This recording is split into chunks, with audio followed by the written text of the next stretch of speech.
இந்த உலகில் உள்ள உயிரினங்கள் அனைத்தும் அழிந்துவிட்டன எனக் கொள்வோம். சற்று கற்பனைதான். பல்லாண்டுகள் கழித்து வேற்று கிரகத்திலிருந்து மனிதர்கள் அல்லது மனிதர்களை ஒத்த ஜீவிகள் இந்த பூமிக்கு வருகின்றனர். அழிந்து புதைந்து கிடக்கும் பொருட்களையெல்லாம் பார்க்கின்றான். அவைகளில் cycle, motor cycle, auto, car, bus, கப்பல், விமானம் எல்லாவற்றையும் பார்க்கின்றான்.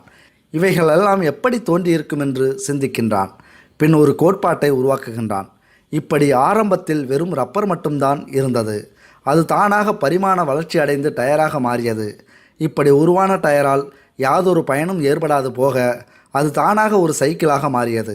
இந்த சைக்கிளை கொண்டு வேகமாக செல்ல முடியாது போக அதில் தானாக ஒரு என்ஜின் உருவாகி அது மோட்டார் சைக்கிளாக மாறியது. அந்த மோட்டார் சைக்கிளில் பயணிக்கும் போது பக்கவாட்டில் சரிந்து விபத்து ஏற்பட வாய்ப்பு இருப்பதால் அதன் காரணத்தால் அந்த மோட்டார் சைக்கிள் தானாக ஒரு ஆட்டோ ரிக்ஷாவாக மாறியது. அந்த ஆட்டோ ரிக்ஷாவால் வேகமாக செல்ல முடியாது போக அது ஒரு காராக மாறியது. கார் தன் கொள்ளளவை அதிகப்படுத்தி கொள்ள அது பஸ்ஸாக மாறியது. பின் இன்னும் கொள்ளளவை அதிகப்படுத்தி கொள்ள அதில் டபுள் டக்கர் பஸ்ஸாக மாறியது. பஸ் வேகமாக சென்று பல வகைகளில் உபயோகம் இருந்தது. பின் அந்த பஸ் கடற்கரையை தொட்டபோது மேற்கொண்டு செல்ல இயலாத நிலையில் பஸ்ஸின் மேற்பகுதி தனியே பிரிந்தது. ஆகாய விமானமாக மாறி பறந்தது. கீழ்ப்பகுதியோ அது கப்பலாக மாறி தண்ணீரில் மிதந்தது. இவ்வாறு தான் வாகனங்கள் தோன்றின என்று அந்த வேற்று கிரகத்து ஜீவி விஞ்ஞான கோட்பாடு வகுத்தால் அந்த ஜீவியை புத்திஜீவி என்பீர்களா, பைத்தியக்கார ஜீவி என்பீர்களா? Welcome to இன்ஃபோவேல்ட்.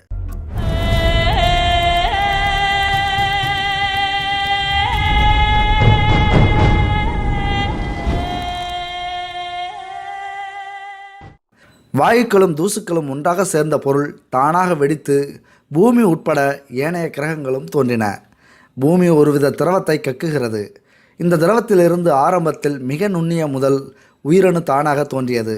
பின்னர் அதிலிருந்து ஏராளமான செல்களை கொண்ட உயிரினங்கள் தோன்றின.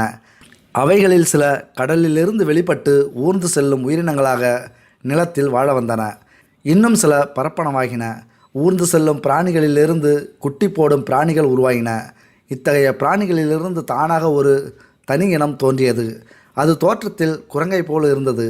அது மரத்தில் வாழ்வதை விட்டுவிட்டு நிலத்தில் வாழ ஆரம்பித்தது. காலப்போக்கில் இவை நிமிர்ந்து நின்று கைகளை நடப்பதற்கு பதிலாக கருவிகளோடு பரிமாறும் அனுபவத்தை சந்தர்ப்பவசத்தால் பெற்றுக்கொண்டது. நீண்ட நெடிய காலங்களுக்கு பின்னர் அவை மனித வடிவம் பெற்றன. இந்நிலையில் அவை சிந்திக்கவும் பேசவும் கற்றுக்கொண்டன. பல வருடங்கள் கழிந்த பிறகு இந்த குரங்கு குணங்கள் அதனிடமிருந்து அகன்றது. முழுமையான மனிதன் உருவானான் என்று கூறுபவர்களுக்கு பெயர் புத்திஜீவி, அறிவியல் ஞானி. இந்த கோட்பாட்டிற்கு சார்லஸ் டார்வினும் அவர் பக்தர்களும் எடுத்து வைக்கும் ஆதாரம் ஒரு சில உயிரினங்களின், அதாவது மீன், பாம்பு, பல்லி, ஓணான், கீரி, நாய், குரங்கு, மனிதன் என்று சிலவற்றின் எலும்புகளை வரிசைப்படுத்தி வைத்து ஒன்றை அடுத்து மற்றொன்றின் தொடர்பை பார்த்தீர்களா? இதுதான் மனிதன் குரங்கிலிருந்து பரிமாண வளர்ச்சியில் தோன்றினான் என்பதற்கு ஆதாரம் என்கிறார்கள். பரிணாம கோட்பாட்டின் அடிப்படையில் குரங்கிலிருந்துதான் மனிதன் பிறந்தான் என்றால் இன்று வாழும் மனித குரங்குகளும் வாலில்லாத குரங்குகளும் ஏன் இதுவரை மனிதனாக மாறவில்லை? இவ்வாறு மாறுவதிலிருந்து தடுத்தது எது? இந்த பரிணாம மாற்றம் நிகழ போதிய காலம் அவைகள் வாழ்ந்தே இருக்கின்றன. விஞ்ஞானியின் கால அளவுபடி பல லட்சம் ஆண்டுகள் குரங்கு தலைமுறைக்கு குரங்காகவே வாழ்ந்து வருகின்றன. அவைகள் ஏன் இன்னும் அந்த பரிமாண மாற்றத்தை அடையவில்லை? பரிணாம வளர்ச்சியின் மூலம் மனித இனத்தை அடைந்த பின் இன்னும் வேறொரு வர்க்கமாக மனிதன் பரிணாம வளர்ச்சி அடையாதது ஏன்?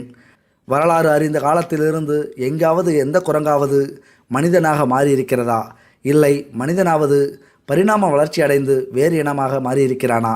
சில உயிரினங்களை 50 வருடங்கள் வரை பாலூட்டி உணவூட்டி கவனமாக வளர்த்து பார்த்த பிறகும் அவற்றிலிருந்து எந்த புதிய இனமும் தோன்ற காணோம். இந்த உயிரினங்களை 50 ஆண்டுகள் வளர்ப்பது என்பது 1000 மனித தலைமுறைக்கு ஒப்பானதாகும். கழுதை காலம் கடந்தால் குதிரையாக, குதிரை காலம் கடந்தால் ஒட்டகமாகவே மாறியதை எவரும் கண்டதில்லை. ஓர் உயிரினம் காலப்போக்கில் முற்றிலும் மாறுபட்ட இன்னொரு உயிரினமாக மாறும் என்னும் பரிணாம கோட்பாட்டை நிரூபிக்கும் விதமான ஆதாரம் ஒன்றை கூட நடைமுறை உலகில் இதுவரை யாரும் எடுத்து காட்டியதில்லை. மிருகங்களுக்கு உள்ளது போலவே மனிதனுக்கும் உடல் உள்ளது.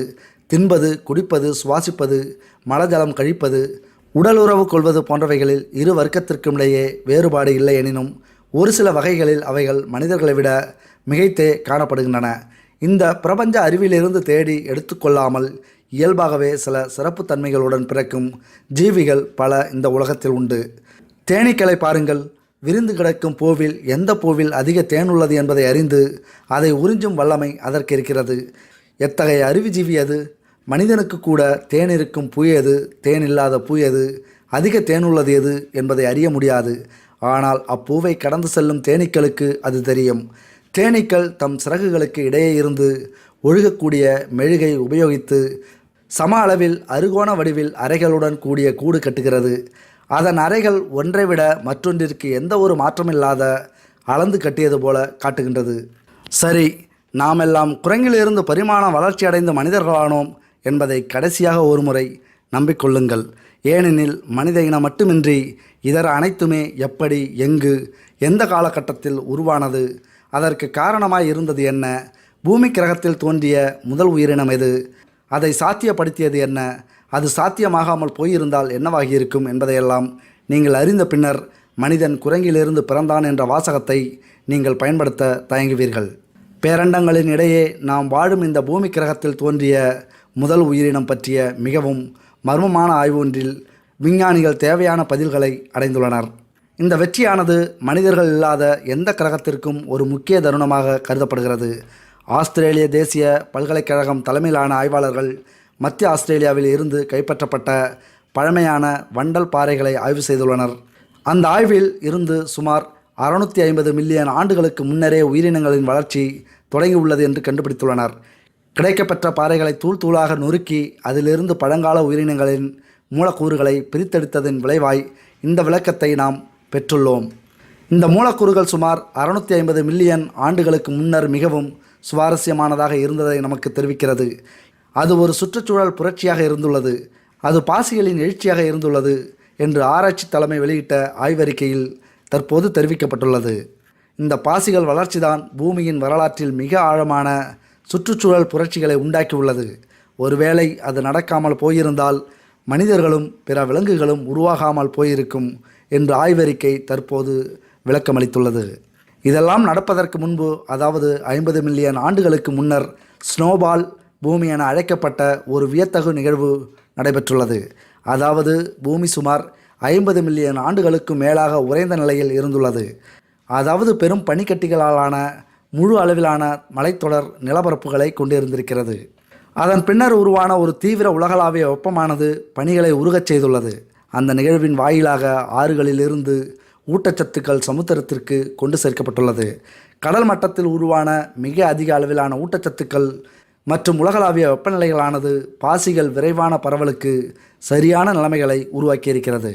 உணவு வலையின் அடிப்பகுதியில் இருக்கும் இந்த பெரிய மற்றும் சத்துள்ள உயிரினங்கள் சிக்கலான சுற்றுச்சூழல் பரிணாம வளர்ச்சிக்கு தேவையான ஆற்றலை வழங்கியிருக்கிறது. மனிதர்கள் உட்பட பெரிய மற்றும் சிக்கலான விலங்குகள் பெருமளவில் பூமியில் செழித்து வளர ஆரம்பமாய் இந்த பாசிகள் இருந்துள்ளன. அதுபோல சாட் எனும் நாட்டில் அண்மையில் கண்டுபிடிக்கப்பட்ட படிம மண்டை ஓடு பரிணாம வளர்ச்சி கோட்பாட்டை மறுக்கிறது. டார்வின் கொள்கைகளை பின்பற்றும் விஞ்ஞானிகள் பரிணாம வளர்ச்சியின் அடிப்படையை அது ஆட்டங்காண வைத்துள்ளது என்று கூறுகின்றனர். குரங்கிலிருந்து மனிதன் வந்தான் எனும் கட்டுக்கதை மீண்டும் ஒரு முறை வீழ்ச்சியடைந்துள்ளது. மத்திய ஆப்பிரிக்க நாடான சாடில் கண்டுபிடிக்கப்பட்ட புதிய படிம மண்டை ஓடு மனிதனின் பரிணாம வளர்ச்சி சம்பந்தமான கோட்பாட்டிற்கு பெரும் சேதத்தை விளைவித்துள்ளது. உலக புகழ்பெற்ற விஞ்ஞான பத்திரிகைகள் மற்றும் சஞ்சிகைகளில் இதற்கு பெரும் பகுதி ஒதுக்கப்பட்டன. மனிதன் குரங்கு போன்ற ஒரு உயிரினத்திலிருந்துதான் பரிணாம வளர்ச்சி அடைந்தான் என்ற கடந்த 150 வருடங்களாக டார்வினை பின்பற்றுபவர்களால் பிடிவாதமாக கூறப்பட்டு வந்த வாதங்களை இந்த புதிய படிமம் வீழ்த்திவிட்டது. மைக்கேல் பிராண்ட் என்ற பிரான்ஸ் நாட்டு விஞ்ஞானியால் கண்டுபிடிக்கப்பட்ட இந்த படிமத்திற்கு ஷெட்யூல்ட் டெக்னிக்ஸ் என்று பெயரிடப்பட்டுள்ளது. இந்த படிமனானது டார்வினை பின்தொடர்பவர்களை பொறுத்தவரையில் கிளிக்கூண்டிற்குள் பூனை விட்ட கதையாகிவிட்டது. உலக புகழ்பெற்ற நேச்சுரல் என்ற சஞ்சிகை இவ்வாறு கூறுகிறது. புதிதாக கண்டுபிடிக்கப்பட்ட மண்டை ஓடு மனிதன் சம்பந்தமான நமது கருத்துக்களை அழித்துவிடக்கூடும். ஹார்வர்டு பல்கலைக்கழகத்தைச் சேர்ந்த டேனியல் லிபர்மேன் இவ்வாறு கூறுகிறார். இந்த கண்டுபிடிப்பின் தாக்கமானது ஒரு சிறிய அணுகுண்டின் தாக்கத்தை போன்றதாகும். இவ்வாறு சொல்ல காரணம், இந்த மண்டை ஓடு சுமார் 7 மில்லியன் ஆண்டுகளுக்கு பழமை வாய்ந்தது. அது மேலும் மனிதனை போன்ற அமைப்பில் உள்ளது. ஏனெனில் இதுவரை பரிணாம வளர்ச்சி என்று ஆதரிப்பவர்கள் சுமார் 5 மில்லியன் ஆண்டுகள் பழமை வாய்ந்த ஆஸ்ட்ரோபெலியசஸ் என்று அழைக்கப்படும் குரங்கு போன்ற ஒரு உயிரினத்தை மனிதனின் மூதாதைகள் என்று அழைத்து வந்தனர். 1920ஆம் ஆண்டிலிருந்து ஒரு குரங்கின் சில பண்புகள் மனிதனைப் போன்று இருப்பதால் இத்தகைய அழிந்த உயிரினம் மனிதனின் மிக பழமையான மூதாதையர் என்று பரிணாம வளர்ச்சி ஆதரிப்பவர்கள் வாதிட்டு வந்தனர். இந்த ஆய்வை மறுக்கக்கூடிய பல சான்றுகள் தற்போது தோன்றியுள்ளன. உதாரணமாக 1990ஆம் ஆண்டு நடைபெற்ற ஆஸ்ட்ரலோபித்தேசஸ் ஆராய்ச்சியில் அவர்கள் வாதிட்டதை போன்று அவை மேலாக நடக்கவில்லை என்றும் மாறாக அவை குரங்குகளைப் போன்று நடந்தன என்பது தெரிய வந்தது. புதிதாக கண்டுபிடிக்கப்பட்ட செகலோந்திரபஸ் படிமனானது சுமார் 2 மில்லியன் ஆண்டுகளுக்கு முன்னர் வாழ்ந்த குரங்கு போன்ற ஆஸ்ட்ரலோபித்தேசஸ் உண்மையில் மனிதனைப் போன்று உள்ளது. வேறு வகையில் சொல்வதானால் இது பரிணாம கோட்பாட்டை தகர்க்கிறது. இதில் முக்கியமாக முன்பு ஒரு காலத்தில் மிகப்பெரிய அளவில் மிகவும் வித்தியாசமான குரங்கினங்கள் வாழ்ந்து அழிந்துள்ளன. இதனுடைய மண்டை ஓடு அல்லது எலும்புகள் மனிதனுடையது போன்று உள்ளது. இருப்பினும் இவ்வொற்றுமைகளை கொண்டு இவைகளை மனிதனுடன் தொடர்புபடுத்த முடியாது. பரிணாம வளர்ச்சி கோட்பாட்டை ஆதரிப்பவர்கள் இத்தகைய அழிந்து போன உயிரினங்களின் மண்டை ஓடுகளை அவர்களது கோட்பாட்டின் அடிப்படையில் அடுக்கி குரங்கிலிருந்து மனிதன் வரையுள்ள ஏணி என்று திசை திருப்ப முயற்சிக்கிறார்கள். இருப்பினும் இவைகளை ஆழமாக ஆராய்ந்ததன் விளைவாக அத்தகைய எந்த ஒரு ஏணியும் கிடையாது என்பதையும் முன்பு ஒரு காலத்தில் வெவ்வேறு வகையான குரங்கினங்கள் வாழ்ந்துள்ளன என்பதையும் கண்டுபிடித்துள்ளனர். மேலும் மனிதன் அவனுக்கு பின்னால் எத்தகைய பரிணாம வளர்ச்சியுமின்றி திடீரென தோன்றினான். வேறு வகையில் சொல்வதானால் அவன் படைக்கப்பட்டான். நேச்சர் என்ற பத்திரிகையில் 2002ஆம் ஆண்டு ஜூலை 11ஆம் தேதி ஜான் வில்ட்ஃபீல்டு மிகவும் பழமை வாய்ந்த மனித குடும்பம் கண்டுபிடிக்கப்பட்டுள்ளது என்று கட்டுரையில் வாஷிங்டன் நகரிலுள்ள வாஷிங்டன் பல்கலைக்கழகத்தின் மனிதவியல் ஆராய்ச்சியாளர் பெர்னார்டு வுட்டின் குறிப்புகளை மேற்கோள் காட்டுகிறார். நான் 1963ஆம் ஆண்டு மருத்துவக் கல்லூரிக்கு சென்றபோது மனிதனின் பரிணாம வளர்ச்சி ஏணியை போன்று காட்சியளித்தது. அப்படிதான் பெர்னாவுட் கூறுகிறார். குரங்கிலிருந்து மனிதன் வரையான மத்திய தரமானவைகளை கொண்டு வளர்ச்சியடைந்து செல்லும் ஏணி இறுதியானதைத் தவிர ஏனையவைகள் ஒவ்வொன்றும் குரங்கு போன்றே உள்ளது. தற்போது அது மனிதனின் பரிணாமம் போன்றுள்ளது. நம்மிடம் பண்டைய படிமங்கள் உள்ளன. ஒவ்வொன்றும் மற்றவைகளுடன் எவைகள் எவ்வாறு தொடர்பு பட்டுள்ளன, அவ்வாறு ஒன்று இருந்தால் அத்தகைய மனிதனின் மூதாதையர்கள் இன்றும் விவாதிக்கப்படுகிறார்கள். நேச்சர் பத்திரிகையின் மூத்த பத்திரிகை ஆசிரியரும் ஆராய்ச்சியாளருமான ஹென்றி கிக் புதிதாக கண்டுபிடிக்கப்பட்ட படிமத்தை மிக முக்கியமானவை என்று குறிப்பிடுகிறார். த கார்டியன் என்ற பத்திரிகைகளில் வெளியான கட்டுரையில் படிமத்துடனான விவாதம் சம்பந்தமாக எழுதுகிறார். முடிவு எவ்வாறாக இருந்த போதிலும் விடுபட்ட தொடர்பு என்ற பழைய சிந்தனை முட்டாள்தனமானது என்பதை மண்டை ஓடு காட்டுகிறது. விடுபட்ட தொடர்பானது எப்பொழுதும் ஆட்டங்காணக்கூடியதாகவும் முழுமையாக பாதுகாக்கக்கூடியதல்ல என்பதும் இப்போது உணரப்பட்டுள்ளது. சுருக்கமாக சொல்ல வேண்டுமானால் நாம் அடிக்கடி பத்திரிகைகளிலும் சஞ்சிகைகளிலும் காணும் குரங்கிலிருந்து மனிதன் வரை நீண்டு செல்லும் பரிணாம ஏணிக்கு விஞ்ஞான ரீதியில் எந்த மதிப்பும் கிடையாது. அவை கண்மூடித்தனமான பரிணாம வளர்ச்சியை ஆதரிக்கும் ஒரு சிறிய குழுவால் மேற்கொள்ளப்பட்ட பிரச்சாரமாகும். இந்த பிரச்சாரம் மேற்கொள்ளப்பட்ட வேளை பரிணாம வளர்ச்சிக்கு முரண்படும் ஆதாரங்கள் மறைத்து வைக்கப்பட்டிருந்தன. 2000ஆவது ஆண்டு அமெரிக்காவை கலக்கிய ஐகன்ஸ் ஆஃப் எவல்யூஷன் என்ற புத்தகத்தில் அதன் ஆசிரியரான அமெரிக்க உயிரியலாளர் ஜொனதன் வெல்ஸ் பிரச்சார வழிமுறைகளை இவ்வாறு கூறுகிறார். மனிதனின் தோற்றம் சம்பந்தமான ஆழமான சந்தேகங்களை பற்றி பொதுமக்களுக்கு அரிதாக தெரிவிக்கப்பட்டன. இதற்கு மாறாக மனிதவியல் ஆராய்ச்சியாளர்களாலேயே ஏற்றுக்கொள்ள முடியாத வேறொருவரது கோட்பாட்டின் நவீன வடிவத்தை ஏற்றுக்கொள்ளும்படி நாம் வற்புறுத்தப்பட்டுள்ளோம். அலங்காரமான குகை மனிதன் அல்லது நடிகர்களின் பெரும் அலங்காரங்களை கொண்டு இந்த கோட்பாடு காண்பிக்கப்படுகிறது. டார்வினின் கட்டுக்கதை தற்போது அழிவின் விளிம்பில் இருக்கிறது. டார்வினின் பிழை 19ஆம் நூற்றாண்டின் மூட நம்பிக்கை விஞ்ஞானத்தின் முன்னேற்றம் காரணமாக தெளிவுபடுத்தப்பட்டுள்ளது. விஞ்ஞான உலகம் எல்லாவற்றையும் விட முக்கியமான உண்மையான நாம் வாழும் பிரபஞ்சம் அதில் உள்ளவைகள் அனைத்தையும் இறைவன்தான் படைத்தான் என்ற உண்மையின் பக்கம் விரைந்து வருகிறது என்று பல ஆராய்ச்சியாளர்கள் முன்வைக்கிறார்கள்.